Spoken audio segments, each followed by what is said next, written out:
እዚህ አጅማን አልባርሻ አካባቢ ከሁለተኛ ፎቅ ወድቃ ህይወቱ አልፏል። እና ይቺ እህታችን ከትላንትና ወዲያ ነው የሞተችው። ትላንትና ደግሞ ስርዓተ ቀብሯ ተፈጽሟል። የተቀበረችውም ደግሞ እዚሁ ነው። ሬሳዋ ወደ ሀገሯ አልሄድም። እና የሞተችበት ሰበብ ምንድን ነው ተብሎ ሲጣራ መኝታዋ ክፍል ያለውን መስታወት እያጸዳች እያለ በዛውን የወደቀችው ነው የተባለው። እንግዲህ ይቺ እህታችን ባለትዳርና የ3 ዓመት አንድ ልጅ አለቻት። የ3 ዓመት የሞላት አንዲት ሴት ልጅ አለቻት።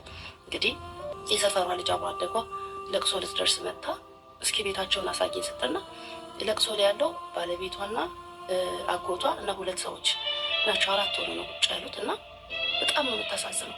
ብታምኑም ባታምኑም ከ4 ቀን በኋላ ኢትዮጵያ ልትገባ ሻንጣዋን አዘጋጅታ ሁሉ ነገሯን ጨራርሳ ከሀገሬ ገብቼ የራሴን ፀጉር ቤት ከፍታለሁ ብላ ብዙ እቅድ የነበራ ልጅ ነበረች።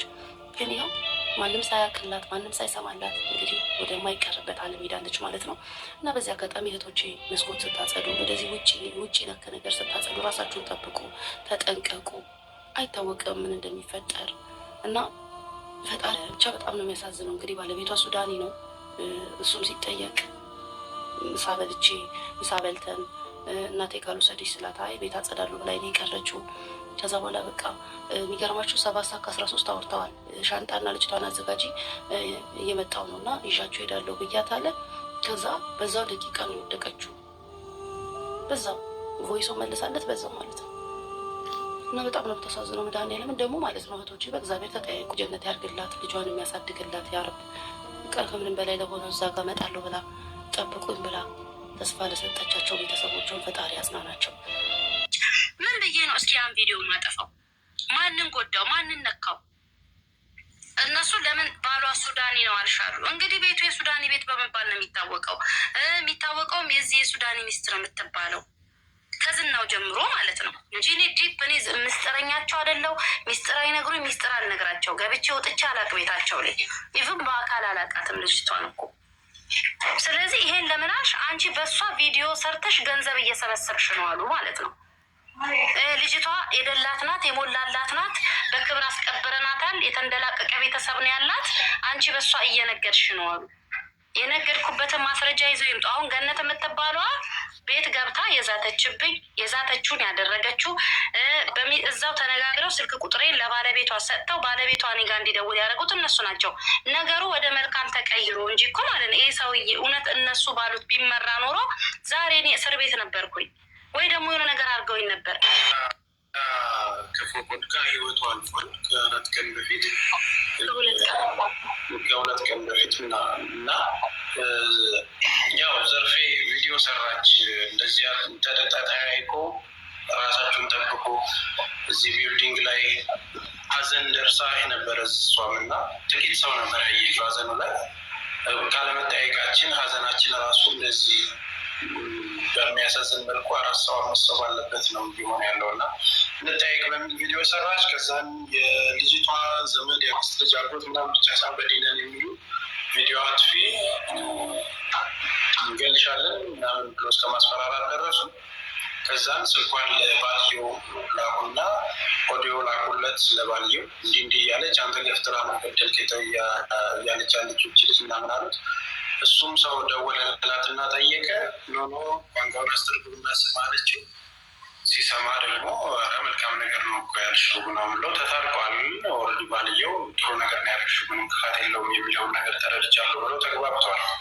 እነዚህ የሚያስፈራሩ ሰዎች ግን ይህንን ነገር የማድረግ ነገር እንዴት ታየዋለህ ካለው ህግ አንጻር የሚለውን ነገር እስቲ ራስን እንዲስሙትና ሀሳብ ሰላም እንዴት ናችሁ? ሰላም ናቸው ወይ? ተስፍሽ ሁላችሁም እዚህ ያላችሁ እንዴት ናችሁ? ሰላም ናቸው ወይ? ሰላም ወንድም እንዴት አለ አልሐምዱሊላህ። طيب እህታችን በመጀመሪያ እንግዲህ አላህ ይርሐማ። አንዳንድ ነገሮች ማለት ያኔ መቸኮል የለብንም። ሙምኪን ስሜታዊ ስንሆን ቶሎ ገብተን የምናወራውን ነገር ሙምኪን መሻክል ወይም ችግር ውስጥ ሊከተል ይችላል። በአጠቃላይ ግን እህታችን ምናልባት የተናገረችው ጥንቃቄ እንድናደርግ እህቶቻችን እንደዚህ አይነት ነገር እንዳያጋጥማቸው እንጂ ለሌላ ነገር ብላ አላሰበችውም። እርግጠኛ ነኝ። ግን አንዳንድ ሰዎች ሙምኪን በሌላ ነገር ሊረዱ ይችላሉ። በተለይ ደግሞ የሌላ ቋንቋ ተናጋሪ ከሆኑ ማለት ነው።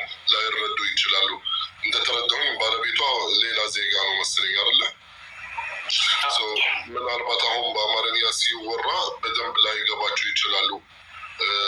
እነሱ በተለይ ትንሽ ገማችሁ እንትን ይላል። ለምን የኛ ናት ሚስታችን ናት ምናምን ገባ። በቃ ኢትዮጵያዊ ብቻ ሳይሆን ነው የኛ ናት በቃ ወይም የኛ ሀገር ሆነች የኛ ልጅ ካገባች በቃ የኛ ሰው ሆነች። ሌላ ነገር ሊወስዱት ወይም ሊያስቡት ይችላሉ። ግን ለመምከር ወይም እህታችን ለጥሩ ነገር ብላ እስከሆነ ድረስ ምንም መጥፎ ነገር ካልተናገረች ወይም ሰው ካልጠቀሰች ወይም የሆነ ነገር ካላለች በህግ መሰረት ምንም የሚያስጠይቅ ነገር የለም። እሷ እንደ ምክር ብላ ተጠንቀቁ፣ ራሳችሁን ጠብቁ፣ እንደዚህ አይነት አደጋ ሊደርስባቸው ይችላል፣ እንደዚህ ልትሆኑ ትችላላችሁ። ምንም የሚያስቀጣት ነገር የለም። ኢንሻአላህ ያ የሚያስፈራሯት ሰዎች ሰውየው አይደለም ለሰውየው ተርጉመው ነግረውት እንደዚህ ያለች ነው ብለው ሌላ ተንኮል አድርገውበት ነው። እሱ ደውሎ ጠይቆ ድጋሚ አስተርጉሞ እሷ ያለችውን ቪዲዮ ላከችለት። ከዛም በኋላ ሰው የተባባሉት ማለት ነው። ሌሎች ሰዎች ናቸው አማርኛ የሚናገሩ ዘመድ ነን የሚሉ የልጅቷ ቤተሰብ ነን የሚሉ ናቸው ያንን ነገር ያደረጉት። እነዚህማ ወንድሜ በቃ ወይም የእህታቸውን መጥቀት ብቻ ነው የሚጠበቁት። ያ ግልጽ ነው። እንዲሰማ አንፈልግም እኮ ነው ያሉት ቃል በቃል። እኛ የእሷ ሞት ማንም እንዲሰማው አንፈልግም፣ አውቀን የደበቅ ነው አለች። አውቀን የደበቅ ነው። አንቺ ማስለሆንሽ ነው የምታወጪው። ይህን ነገር ካላወጣሽ ምን እንደማረግሽ እኔ ብላ ዛተች። እንደ ዛተችም የመጀመሪያ እርምጃ ወሰዱ። እሱም እግዚአብሔር አከሸፈው። እንግዲህ ሁለተኛውና ሶስተኛው ምን እንደሆነ አላውቅም።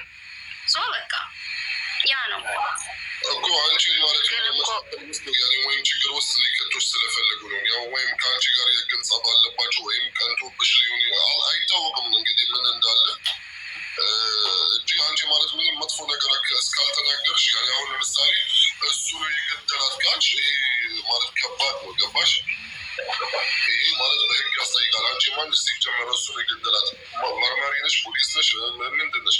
ይህንን ነገር ለምሳሌ አንቺ አልተናገርሽም፣ ግን እነዚህ ሰዎች ሄዶ በስህተት ለምሳሌ አስተረጉሙት። ለዚህ ሰውየው መጥፎ ነገር እየተናገረች ሰውየው ከተረዳ በኋላ እንግዲህ ይቅርታ እንደተባባላችሁ ኢቨን ህግ ማለት አያስጠይቅም። ለምን አንቺ የተናገርሽው በአጠቃላይ ምክር ነው። እንዲህ ያጋጠማት እህታችን። ሰላም ሰላም፣ ውድና የተከበራችሁ የጅማ ሚዲያ ቤተሰቦች እንዴት ናችሁ? ሰላማችሁ ብዝት ትርፍርፍ ይበልልኝ። ዛሬም በአዲስ ነገር መጥቻለሁ። በጣም በሚያሳዝን ልብ በሚሰብር ሁኔታ ነው የመጣሁት። የእውነት በጣም ያሳዝናል ማለት ነው። የእህቶቻችን ነገር ማለት ነው፣ የስደተኞች ነገር በጣም ነው ልብ የሚሰብረው። በየቦታው እኛ ስደተኞች ህይወታችን እንደዚህ እየተቀጠፈ ነው ያለ። በአንድም በሌላም ባልታሰበ ነገር ባልታወቀ ነገር ከእለት እለት የምንሰማው ነገር በጣም ያሳዝናል ማለት ነው። እና ፈጣሪ ነፍሷን በአጸደ ገነት ያኑረው። ዛሬም እንግዲህ እህታችን መግቢያ ላይ እንደሰማችኋት በዱባይ ማለት ነው ትላንትና ማለት ነው ይህ ነገር ተከስቷል ማለት ነው። በጣም ነው የሚያሳዝን፣ ቅስም ነው የሚሰብረው ማለት ነው። እንደሰማችሁት ወደ ሀገር ገባለሁ ብላ ሀገሯ ልትገባ ሻንጣዋን አስተካክላ ከ4 ቀን በኋላ ልትገባ ማለት ነው። ዛሬ ከሞተች 2 ቀኗ ነው። እንግዲህ ነገ ከነጎዳ ነበረ ኢትዮጵያ ምገባ ማለት ነው። ሞት ቀደማት። የማይማክረው ትንሽ ትልቅ የማይለው ሀብታም ደሃ የማይለው ሞት፣ ይሄ ክፉ ሞት ማለት ነው መቶ ወሰዳት ባላሰበችበት። የ3 ዓመት ህፃን ልጇን ጥላ እንግዲህ ባሏ ሱዳኒ ነው። እዚሁ ቀብር ስነስርዓቷ ተደርጓል ማለት ነው። ለምንድን ነው እዚህ የተደረገ? አንደኛ ሌላ ዜጋ ስለሆነ እንዲሄድም አይፈቅድም ብዬ አስባለሁ። ለዛም ይመስለኛል እንጂ ቤተሰቦቿ ያው እዚህ እንድትቀበር ፈቃደኛ አይሆኑም። ግን ባለቤቷ ደግሞ እንግዲህ እዚህ እንድትቀበር ሊፈቅድ ይችላል ማለት ነው። ያም ማለት የትም ተቀበረች አፈር ነው። ብቻ ነፍሷን በገነት ያኑረው ፈጣሪ። በጣም ያሳዝናል፣ ልብ ይሰብራል። እንደዚህ ነው እህቶቼ፣ ባካችሁ የሆነ ነገር ከመጠን በላይ ይሄን ስሩ ይሄን እጠቡ ስትባሉ እምቢ በሉ።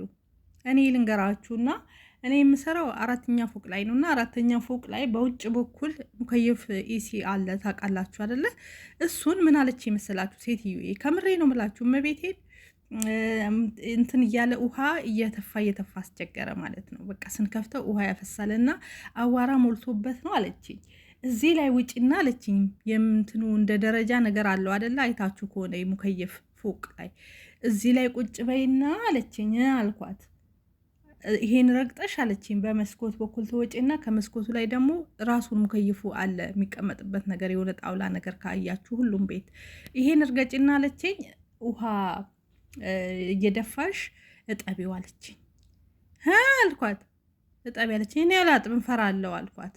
ከዛ ልጇን እሱን ጥሪና እሱ ይጠብ አልኳት። ልጄ ቢወድቅ አለች። አንቺ ልጅሽ ይወድቃል እኔሳ በወድቅ አልኳት። አስቡ ከአራተኛ ከዚህ ከወደኩኝ አዚቴ አትገኝም ማለት ነው። ዱቄት ነው መሆነው። ድንግልን እመቤቴን እየዋሸኋችሁ አይደለም። እና እምቢ አልኳት። ያን ነገር እሺ ብል ሁሌ ምጠቢ ትለኝና አንድ ቀን እንደምንም ፈርቼ ባጥብ ከዛ በኋላ ያው አንድ ቀን ደግሞ ያንሸራትተኝና ያው የኔም ህይወት እንደዚሁ ይቀጠፋል ማለት ነው። ከዛ ፓኪስታኒዎቹን አምጥታ ከፍላ አሳጠበች። 200 ብር ከፍላ እነሱ መተው አጠቡ ማለት ነው። እምቢ አልኳት። አላጥብም አልኳት። የሆነታች ነገር ቢሆን ችግር የለውም ውሃ ደፋበታለሁ፣ አዋራው ይሄዳል፣ ይታጠባል። ይሄ መስኮት ላይ ሁኚ ተንጠልጥዬ ማለት ነው። ሚይዘው የለ ምን የለ። ከዛ ከመስኮቷ ሸርተት ካልኩኝ እዛችሁ ፍርጥ ነው አለቀ። ምንም የለም ሚይዘው የለ ምን የለ። ከአራተኛ ፎቅ ወረድኩኝ ማለት በቃ እኔ ምንም አጥንቴም አይገኝም። አስቡት ምስኪን ከርታታ አንድ ልጅ ሳይኖረኝ ሳላገባ ምን ሳላይዝችሁ ልቀር አሰባችሁት? የምር እና ስለዚህ እምቢ በሏቸው። ልጅሽ ስላት እምቢ አለች። ልጄ ይወድቃል አለች። ጎረምሳ ልጅ አለ ማለት ነው። ከዛን እሱ ይጠብ አልኳት። እኔማ አላጥብም እሱ ይጠብ፣ እሱ እኮ ረጅም ነው። ወይ ደግሞ ሰዋኩን ጠርተሽ አልኳት። ሰዋኩን ስላት ሙምኪኒጤ አለች። አየሽ ለሰዋኩም ድንገት ቢወድቅስ አለች። ሰዋኩ ቢወድቅ ልጅሽ ቢወድቅ እኔ ሳኔ ልውደቅ አልኳት። በጣም ነው የተናደድኩት። ከዛ በቃ ሳቀችና ሃይዋን አለችና ስቃ ተወች ማለት ነው። ደነገጠች። እኔ አላጥበም አልኳት። ከዛ ምን አረገች? 200 ብር ከፍላ በዚያ ጋር አሳጠበች። እንዴ እና እሺ አትበሉ፣ እንዳትፈሩ። በተለይ አሁን የምትመጡ ልጆች ይሄን አድርጉ እሺ፣ ይሄን ጣቢ እሺ አትበሉ። መስኮት በውጭ በኩል ያሉ መስኮቶች አሉ። እኔ ከውስጥ እንጂ ከውጭ ብሞት አላጥብም፣ አላጸዳም። አጽጄ እሷ ትላለች፣ እኔ ግን አላጸዳም። ወድቃለሁ፣ አላጸዳም ነው ምላት። ከውስጥ ነው ማጥበው፣ ከውስጥ ነው የምውለውለው እንጂ በፍጹም ውጭ ሁኜ መስኮቱ ላይ ቁሜ ምናምን ባይጸዳ ቢቀርስ እኔ ልም ካልኩል ልም ነው። እኔ ዛሬ በሞት ዛሬውን እሷ ሌላ ሰራተኛ ታመጣለች። ይብላኝ ለእኔ ክርትም እላልኩት። ስለዚህ ለራሳችሁ አስቡ። እሺ አትበሉ። ፈርተው እሺ የሚሉም አሉ። መስኮት ጠቢ፣ ሙከይፍ ጠቢ። ከኋላ በኩል ከውጭ ያለውን ማለት ከውስጥ ከፍተን አውጥተን እናጥባለን። ከውጭ በኩል መስኮት ላይ ቁማችሁ ምናምን እላው ላይ ያለውን አዋራ እጠቡ ጥረጉም ይሏሉ። እንዳታደርጉት። ይሄንን ጥንቅር ብሎ ይቅር። ባይሰራ ስንት ሺህ ዓመት ልንኖር ነው? ይኸው እች ልጅ አሁን አገሯ ልገባ ያለችው ቅርትፍ ብላ ቀረች። የበቀደሟ ዱባይ ላይ እህታችን አይታችኋል አይደል? እቤት ሰርታ የሁለት ልጆች እናት አገሯ ልገባ እቃዋን በካርጎ አርጋ ምንም ግፊት ነው ምንድን ነው ተባለ፣ ተቀባጠረ። ምን እንደሆነች ሳይታወቅ እዛው መዳን ቤት ክርትም ብላ ማታ ላይቭ ላይ ስትስቅ ስትጫወት የቆየች እህታችን መልሳ ክርትም ብላ ነው አስክሬኗ የተገኘ። ደም በደም ተጨማልቆ ማለት ነው። መዳሟ መታቻት ይላል ግማሹ መድኃኒት ወስዳ ነው ይላል፣ ግማሹ ብዙ ነገር ይላል አይደል? ምንነቱ ሳይታወቅ በአንድም በሌላም ህይወቷ አለፈ። ስለዚህ ጥንቃቄ አድርጉ እህቶቼ እባካችሁ፣ ሁላችሁም ስደተኞች እንደው በእግዚአብሔር እንደው በአላህ አትስሩ። በቃ እምቢ በሉ። ምንም አታመጣም። ማትችሉትን ነገር አንችልም ማግደር ማለሽ አነ ማግደር ማማ አሪፍ ሀዳ በደንጤ በሏት። ወድቃለሁ እኔ አልችልም አልሰራም በሏት እንጂ አረብን እሺ ካላችሁት ገደል ነው መገቡት። አረብ እሺ ማለት እንደ ከብት ነው የሚያደርግሽ። ማትችሉትን አልችልም፣ ምሰሩትን የእናንተን ስራ እንጂ ስራችሁ ያልሆነው በግዴታ የማትችሉትን አንሱ፣ የማትችሉት ላይ ውጡ ውረዱ። እኔ ይሄን አልሰራም። እኔ በደረጃ እንኳን ታች እንኳን አልወርድም። ከወረድኩ በኋላ መምጣት አልችልም። 2-3 ነው ቁጭ ብዬ አርፌ መውጣው ማለት ነው። ደረጃውን መውጣት አልችልም። ለምን? የለንም፣ ተበልተናል፣ አልቀናል፣ ምንም የለም። ገባችሁ? ይሄው እቺ ልጅ ምንድን ነው የሆነችው? ይሄው በቤቷ ይሄ የእሷ ቤት ነው። ተስፍሽ ሲናገር ሰምታችሁ ከሆነ ቤቷ ነው ይሄ የሰራችሁ ቤት ነው እያለ ማለት ነው። በቤቷ እሷ ሳገባ አስክሬኗ ገባ። አንድ ቀን ሳትኖርበት በሰራችሁ ቤት ልጆቿ ሳይኖሩ አስክሬኗ ቤቷ ገብቶ ከቤቷ ወጥቶ ተቀበረች። ስትንከራተት የነበረችው እህታችን እነዚህ ልጆቿ ራሳቸውን ሲስቱ አስቡ። እህቷ ቤተሰብ እንደዚህ ሲሆን ይሄ ሁሉ ምንድን ነው? የእኛ ደካማነት፣ እኛ ራሳችንን አለመጠበቅ፣ የሆነ ያልሆነ ነገር እሺ እያል የምር ይህን ስሪ እሺ፣ ነገ ብር እናገኛለን እንሰበስባለን። እኔ እዚህ ጋር ለእናንተ መክራለሁ እንጂ እኔ የምፈራው እንደዚህ ውጭ ላይ የሚጸዳ ምናምን ነገሮችን አላጸዳላትም። መስኮት ላይ ምናምን ተንጠልጥዬ እሱን አልሰራም እንጂ ያው የቤት ስራ ሁሉን ነገር እሰራለሁ። ግን እንደዚህ ይሄን ነገር አላደርግም። አታድርጉ። ጠዋት ተነስታችሁ እቺ ልጅ የገደላት ብዙዎቹ እያሉ እንደነበረ ጠዋትና ማታ ምግቧ ኑስካፌ ነው። ኑስካፌ በባዶ ሆድ ትጠጣለች። ኑስካፌ ደግሞ እስኪ በጥብጡና ውስጡ ያለውን ነገር ተመልከቱ። የሆነ ነገር አለው ውስጡ እንደ ፕላስቲክ ነገር አለው። የማይሟሟ እንትን የማይል ነገር አለው። በጥብጡትና ኑስካፌውን እስኪ ይሄን አድርጋችሁ በኮሜንት ጻፉልኝ። ኑስካፌ ቤታችሁ ያለ ልጆች ይሄን ቪዲዮ የምትሰሙ ኑስካፌውን በጥብጡና እጃችሁ ላይ የሚወጣ ነገር አለ፣ እንደ ፕላስቲክ ነገር አለ ጥቁር። እኔ እንደውም ይሄ አደንዛዡ ነገር እሱ መሰለኝ የሚያጨሱት እሱ ነው መሰለኝ። እና እንደዚህ አድርጌ አይቼዋለሁ። እና እኔ አልጠጣም፣ ቡና የተባለ አልጠጣም፣ ሻይ እንጂ ማለት ነው። ሻይም ልብ ያደክማል። ግን ቡናው ደግሞ የበለጠ ይቅርባችሁ። እኛ የነሱን ስራ ለመስራት የነሱን ጉማማ ለመነደፍ የነሱን ሽንት ቤት ለማጠብ ራሳችንን እየገደልን የነሱን ስራ እንሰራለን። ቁርሳን በላ እኔ አሁን ተነሳው ጽዳት ጨረስኩኝ፣ ቪዲዮ ልስራ ብዬ ነው። የቁርሴን ሰዓት ቪዲዮ እየሰራው ነው እዚህ ጋር። ከምሬ ነው። አልበላውም ገና አልጠጣው። አሁን 10 ሰዓት በኢትዮጵያ ሆኗል ማለት ነው ከቀኑ። እስከዚህን ሰዓት ምንም አልቀመስኩም። አስባችሁታል? ለምን መጀመሪያ እንዲህ ሁነናል ኢትዮጵያን። በቃ እንደዚህ ነን። ውሃም አልጠጣም። ተነሳው ፊቴን ታጥቤ እሮጣለሁ ቤት ውስጥ። ከዛ ደግሞ አንድ ቪዲዮ ለራሴ ልስራ ብዬ ደግሞ የቁርሴን ሰዓት ወደ ቪዲዮ አደርጋለሁ። ይሄን አክል መስዋዕት ከፍለን ነው እኛ ኢትዮጵያን ማለት ነው። እንደ ሰው አይደለም። ራሳችን አንጠብቅም፣ አንበላም። እኔ የምኖረውን ነው ሌላዋም እህቴ የምትኖረው አውቃለሁ። ኢትዮጵያ በአጠቃላይ ሆዳችን አናስብም። የእነሱን ስራ ነው የምናስብ። መቼ ጨርሰን መቼ ሰርተን መቼ እነሱን አስደስተን ነው እንጂ አንድ ቀን ራሳችንን አስደስት አንልም። እንዴ ሻወር ስንገባ አስፈቅደን አይደል እንዴ ምንገባ? የእውነት እንዲህ አይነት ኑሮ ኑረን ነው ዛሬ አስክሬናችን እየተጫነ በየቦታው የሚገባው። እንዲህ አይነት ህይወት ኑረን ነው ገንዘባችንን ማንም የሚበላን ኢትዮጵያ ላይ። ብቻ እናሳዝናለን ኢትዮጵያን። እኛ ሁላችንም ከዚች ልጅ እንማር። ከነዚህ ከሞቱት እህቶቻችን ተምረን ራሳችንን ጠብቀላለሁ። እች ልጅ ይኸው ሳትገባ ስትንከራተት እቃ ካርጎ አርጋ አገር ልግባ ብላ እችም ኢትዮጵያዊ እህታችን ከዱባይ የዝችም አስክሬኗ ገብታ ከልጆቿ ጋር ኡፍ ሳትል ምኗ ገባ ቀድሞ አስክሬኗ። አያችሁ ሬሳዋ ከዛ ቤት ወጣ። ህይወቷ ዱባይ ላይ አልፎ እሱንም ዘመድ ስላላት ነው እህታችን የተቀበረችው። በየቦታው ዘመድ ያጡ ወገን ያጡ አስክሬናቸው ፍሪጅ ውስጥ እየበሰበሰ ነው። አፈር እንኳን አናገኝም እኛ ስደተኞች። የእውነቴን ነው ማርያምን፣ አፈር እንኳን አናገኝም። ዘመድ ያለው እንደዚህ ገብቶ በክብር ይቀበራል። የሌለው ግን እዚህ ፍሪጅ ውስጥ ቋንጣ ሁነን በስብሰን ነው ምንቀረው። እናሳዝናለን። የኛ ነገር በጣም ነው አንጀት የሚሰብረው። ብቻ እግዚአብሔር ይሁነን ስደተኞችን። አይ ስደት እውነት ስንቱ ይሄ ሁሉ እኮ ሀገራችን ድሃ መሆኗ ነው ለዚህ ሁሉ ያበቃን። እውነት የሀገራችን ድህነት ቅስማችንን ሰበረ። እውነት በያለንበት እግዚአብሔር አምላክ ይጠብቀን። ለሞቱት ነፍሳቸውን ይማር። እወዳችኋለሁ። ሰላማችሁ ይብዛ። ፍትህ ለቀነኒ ማለት እንዳትረሱ። ስለ ቀነኒም ፍትህ እንበል። ስለ ምስኪኗ እህታችን ግማሹ በሰው እጅ ይሞትብናል፣ ግማሹ ደግሞ እንደዚሁ ባልታወቀ ነገር ይሞታል። እግዚአብሔር ብቻ መጽናናቱን ያድላቸው ለቤተሰቦቻቸው። ከነዚህ እህቶቻችን ተምራችሁ ሁላችሁም ራሳችሁን ጠብቁ እህቶቼ። እወዳችኋለሁ። ሰላማችሁ ይብዛ።